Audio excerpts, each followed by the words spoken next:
په کرکټ کې د کریم جنت او عظمت عمرزي بد ریکارډ دوی د هغو شپږ توپ اچوونکو په قطار کې دي چې په یو اور کې شپږ دېرش او یا تر دې زیاتې منډې ورکړي.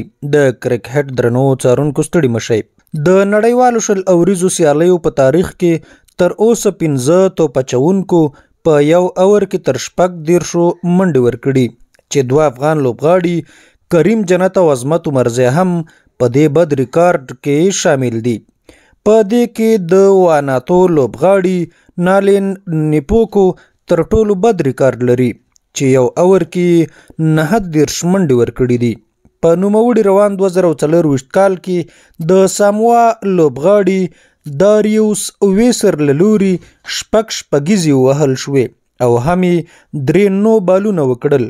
بل لوبغاړی د انګلند چټک توپ اچوونکی براوډو چې په 2009 کال کې د هندي یوراج سنگ له لوري پر یو اور کې شپږیزې ووهل شوې.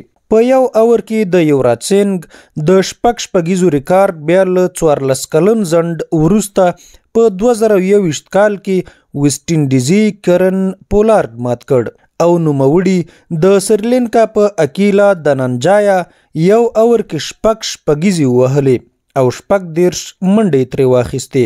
کریم جنت هم د روان 2024 کال په لومړۍ میاشت کې هندۍ لوبډلې ته په یو اور کې 14 منډې ورکړي.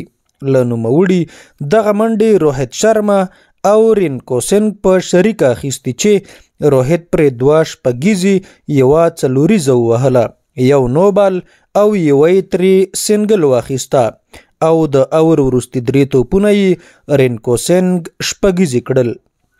بل افغان لوبغاړي عظمت الله عمرزي هم په یو اور کې 14 منډې ورکړي دي.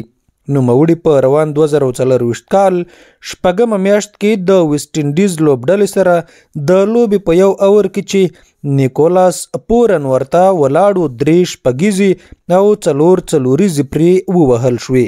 یو وایډ بال او یو نو بال هم ترسره کړ. بل لوبغاړی د نیپال توپ وهونکی دیپیندرا سنگ ایری دی چې د قطر په توپ اچوونکي کامران خان یو اور کې شپږیزې ووهلې.